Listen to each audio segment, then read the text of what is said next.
Your parent tried to kill you. Every single one of us, with the exception of Ammar, had a disbelieving parent. Think of the pain of that.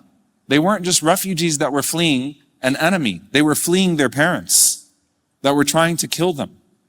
This was very difficult.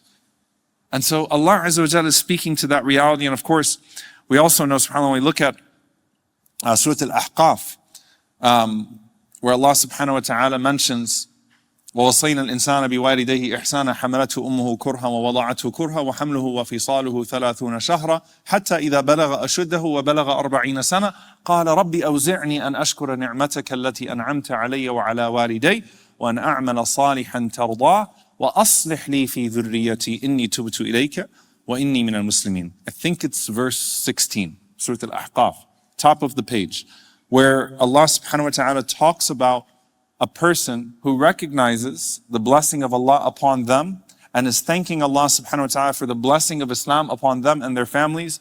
And the ulama of tafsir, they said that that was speaking about Abu Bakr as-Siddiq radiallahu ta'ala anhu, because he was the only one of the companions who everyone in his family embraced Islam.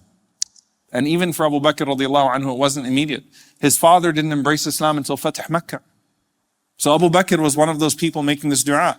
Abu Bakr as-Siddiq and his family did not embrace Islam. Khadija radiallahu ta'ala anha and her brother Nawfal was known as Shaitan Quraysh, the devil of Quraysh, trying to kill the Prophet ﷺ, while his sister Khadija was trying to protect him. This was very difficult upon them.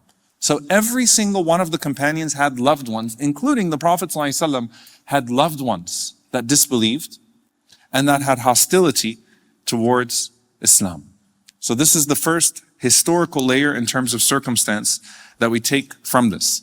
The next layer that we take from tafsir, connecting this to the previous verses, is that if you notice, Allah Azza wa Jal spoke about the eagerness of these slaves of Allah in worshipping Him. So, وَالَّذِينَ يَبِيتُونَ لِرَبِّهِمْ سُجَّدًا وَقِيَامًا. First, Allah Azza wa Jal described that they themselves retreat into prayer, earnest prayer with Allah subhanahu wa ta'ala. Then Allah subhanahu wa ta'ala said, they pray first for their own salvation. They put their own oxygen mask on. رَبَّنَا اصْرِفْ عَنَّا عَذَابَ جَهَنَّمَ إِنَّ عَذَابَهَا كَانَ غَرَامًا. Right? So they seek refuge in Allah from hellfire for themselves. They put the oxygen mask on first for themselves.